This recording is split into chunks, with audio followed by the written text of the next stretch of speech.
ధనుర్మాసం సందర్భంగా తిరుప్పావయిలోని ఆరో పాసురం గురించి తెలుసుకుందామా? పుళ్ళుం సిలుంబినకాన్ పుల్లరయ్యన్ కోయలిల్ வெள்ளை விழிசெங்கின் பேரரவம் கேட்டிலையோ பிள்ளா எழுந்திராய் பேய் முலை நம்ஜுர்ரு கள்ளச்சகடம் கலக்கயக்காலோச்சி வெள்ளத்தரவில் துயிலமர்ன வித்தினை உள்ளத்து கொண்டு முனிவர்களும் யோகிகளும் மெல்ல விழுந்து ஆயன பேரரவம் உள்ளம் புகுந்து కుళిరిందేలో రెంబావాయ్. ఈ అనుభవాన్ని అందరితో కలిసి అనుభవించుట శ్రేయస్కరమైనందున మిగిలిన వారందరినీ లేపి వారితో కలిసియే అనుభవిద్దాము అని అంటూ ఉంది గోదాదేవి. ఒక్కొక్కరిని క్రమంగా నిద్ర నుంచి లేపుదాము అంటూ ఉంది. తెల్లవారినదని పక్షులు కలకలలాడుతూ కదిలిపోతున్నవి సుమా. ఆ పక్షుల రాజైన గరుడునికి కూడా స్వామి అయిన శ్రీమన్నారాయణుని కోవెలలో ఆరాధనా సమయమును సూచించు ప్రభాత శంకారావము స్వచ్ఛంగా బిగ్గరగా రమ్మని పిలుస్తూ ఉన్నది. ఏమమ్మా చిన్నపిల్ల, వినపడటం లేదా? లేచి రావమ్మా, మేమెట్లు లేచి వచ్చితమో తెలియనా? పూతనా స్థనములందలి విషమును ఆరగించి దొంగబండిగా చంపదల్చిన శకటాసురుని కీళ్ళూడునట్లు శ్రీపాదములు చూపిన మన శ్రీకృష్ణుడే.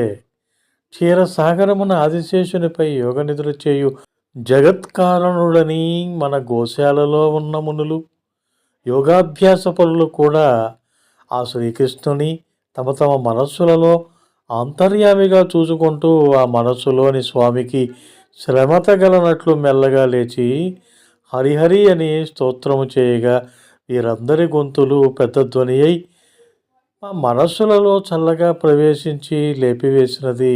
ఇప్పుడు నీవును వింటివిగాన లేచి రావమ్మా అంటూ ఉంది గోదాదేవి. ధనుర్మాసం భగవంతుని యొక్క ప్రేమని పండించుకోవడానికి అత్యుత్తమమైన కాలం. జన్మ సార్థకం కావటానికి ఆచరించే ఉత్తమమైన అనుష్ఠానమే ఈ ధనుర్మాస వ్రతం. లోకంలో ఒక్కొక్క ఫలం ఒక్కొక్క దేవత ఇస్తుందని చెప్పిన శుభాలోపనిషత్తు సర్వలాభాయ కేశవ అంటూ కేశవుణ్ణి ఆరాధిస్తే అన్ని ఫలితాలు లభిస్తాయి అని చెప్పింది. అటువంటి కేశవుణ్ణి ఆరాధించే వ్రతమే స్నాన వ్రతం. అతడే సాధనమని, ఫలము అతడేనని నమ్మిన వారికి అన్ని శ్రేయస్సులు కలుగు చేస్తాడు. అతనిని అత్యామూర్తిగా ఉపాసించిన ఆండాళ్ తల్లి వ్రత ఫలితాన్ని పొందింది. దీనికి ప్రధాన ఫలం కృష్ణానుగ్రహం. స్నానం అంగం నోము అనేది కేవలం వ్యాజం. ఇది యావజ్జీవం చేయదగింది. పరశ్రేయస్సును సమృద్ధిని చూసి అసూయ చెందకుండా ఉండటమే యోగ్యత. తోటి వారంతా సుఖం పొందాలనే పరహిత చింత దీనికి ప్రధానం. పెద్దల హితవచనాలు వినడం, మననం చేయడం, ఆచరణలో పెట్టడంలో అభిరుచి ఉండాలి. వేద మార్గావలంబులై శిష్యుల హృదయ తాపాన్ని పోగొట్టే జ్ఞానులే కదా పెద్దలు. అటువంటి వారి ద్వారా భగవానుని ఆశ్రయించుట తరించటానికి తేలికైన మార్గం. శ్రీకృష్ణునిచే ప్రేమించబడ్డ గోపికలను ముందిడుకొని స్వామి అనుగ్రహాన్ని పొందగోరింది ఆండాళ్. వ్రతానికి పూర్వరంగం అంతా సిద్ధమైంది. ఫలప్రదాత అయిన భగవానుని స్వరూపం తెలిసిన తర్వాత అతని కృపను మనపై ప్రసరింపచేయగల సత్పురుషులను గుర్తించి వారి దయను పొందాలి. అందమైన కథ చెబుతూ వాడి వెనుక గంభీరమైన ఉపనిషద్ రహస్యాలను ఆండాళ్ తల్లి తెలియజేస్తూ ఉంది. రేపల్లెలో 5 లక్షల ఇళ్లున్నాయి. ఇంటికొక గోపిక చొప్పున 5 లక్షల మంది గోపికలు ఈ వ్రతానికి సిద్ధపడ్డారు. అందరూ చేరారా లేదా అని చూసిన గోదాదేవికి 10 మంది తక్కువైనట్లు తెలిసింది. వారు లేకుండా తాము కృష్ణానుభవానికి పోలేక ఆనాటి నుండి ఒక్కొక్కరిని లేపి తమతో చేర్చుకుంటూ ఉంది. వారి వారి వసతులకు వెళ్ళి మేలుకొల్పడానికి కొన్ని ప్రాభాతిక చిహ్నాలను తెలుపుతూ ఉంది. ఇందులో ఒక ఉపనిషత్ రహస్యం ఇమిడి ఉంది. కృష్ణునికి అందరిపైన ప్రేమ సమానం. వీరికి కూడా స్వామిని చేరాలనే ఆర్తి సమానంగానే ఉంది. అయితే ఎవరికి వారు వేరువేరుగా పోరు. అది నియమ విరుద్ధం. అందరూ కలిసి కృష్ణుని చేరాలనేదే నియమం. భగవదనుభవం ఒక వేగం కల జల ప్రవాహం వంటిది. ఒంటరిగా దిగితే ప్రమాదం. ఆ ఆనందంలో ఉన్మస్తకం కావడమో మైమర్చటం జరుగుతుంది. పదుగురితో అనుభవం వంట పడుతుంది. కృష్ణుడు కూడా భక్తులను గూర్చి తెలుపుతూ వారంతా కలిసి పరస్పరం తమ అనుభవాలను తెలుపుతూ తృప్తితో ఆనందిస్తున్నారు. అందుచేతనే ఎందరూ అధికంగా భక్తులుంటే అంతటి ఆనందం అనుభావ్యమగునని మేల్కొల్పుతున్నారు. కృష్ణ ప్రేమ అందరికీ తీవ్రమే. అయితే కొందరు నిద్రించకుండా త్వరపడుతుంటే మరికొందరు కృష్ణుని వద్దకు పోవడం మరిచి నిద్రించటం తగినదా అని అనిపిస్తూ ఉంది. అదొక రహస్యం. భగవంతునిలోని కళ్యాణ గుణాలు భక్తులని పరవశింపచేస్తాయి. కొందరిని నవ్విస్తాయి, మరికొందరిని ఏడిపిస్తాయి, ఇంకొందరిని ఆడిస్తాయి. కొందరిని పరిగెత్తిస్తాయి, మరికొందరైతే మత్తుగా పడి ఉండేలా చేస్తాయి. అవి స్వామిలోని గుణాల స్వభావమే కానీ వీరి దోషం కాదు. అందుచేత నిద్రించే వారిని అట్టి స్థితిలో లేపవచ్చు. అయినా వారి నిద్ర తామస నిద్ర కాదు, సాత్విక నిద్ర. నిద్రలో ఇంద్రియ ప్రవృత్తులు ఉడిగి జీవుడు తనలోనున్న పరమాత్మను చేరుతాడు. అది సుషుప్తి దశ. ఆ దశలో జీవుడు ఆనందపడతాడు. అయితే కర్మవశాన తిరిగి పరమాత్మ నుండి విడుతూ ఉంటాడు. అప్పుడు మేల్కొని విషయ సుఖాల్లోకి పోతూ ఉంటాడు. తను కలిసిన పరమాత్మ జ్ఞాపకం ఉండడం. వీరికి ప్రాపంచిక సుఖాలలో తెలివి ఉంది, పరమాత్మ విషయంలో నిద్ర ఉన్నది అని అర్థం. జ్ఞానుల ప్రవృత్తి దీనికంటే భిన్నంగా ఉంటుంది. వారికి ప్రాపంచిక విషయాలు కనిపించవు. లోని పరమాత్మ ఎల్లప్పుడూ వారు చేరి ఉంటారు. అట్టి వారికి పరమాత్మ విషయంలో తెలివి, ప్రాపంచిక విషయంలో నిద్ర ఉంటుంది. నిద్ర అంటే ప్రవృత్తి లేకుండా ఉండటం. జ్ఞానులను లేపడం అంటే వారు అనుభవించే భగవదనుభవాన్ని నుండి బయటకు వచ్చి ఒకసారి మనకు ఆ అనుభవానందాన్ని ప్రసరింపజేయమనటే తప్ప కేవలం నిద్ర మేల్కొల్పుట లాంటిది కాదు. వారి చూపు మనలోని చీకట్లను తొలగిస్తుంది, తత్వాన్ని చూపుతుంది. అటువంటి జ్ఞానదశలోని వారే లోపల పవళించిన 10 మంది గోపికలు. వారి దశా విశేషాలను చూపుతూ అలాంటి నిష్ట కలుగజేయటానికి లేచి రమ్మంటోంది మన ఆండాళ్. ఆ 10 మందిని లేపటంలో మరో తాత్విక రహస్యం ఉంది. తత్వాలు 3 ఉన్నాయని ముముక్షువులకు తెలియాలి. 1 పరమాత్మ, 2 జీవుడు, 3 ఈ ప్రకృతి, భూమి, నీరు, తేజస్సు, వాయువు, ఆకాశము, మనసు, బుద్ధి, అహంకారము 8 రకాలుగా ఉంటుంది. 8 రకాల ప్రకృతి, జీవుడు, పరమాత్మ కలిసి మొత్తం 10. ఈ 10 దశా విశేషాలు కలిగిన జ్ఞానులే ఈ 10 మంది గోపికలు. వీరు ఈనాటి నుండి మేల్కొల్పబడుతూ ఉన్నారు.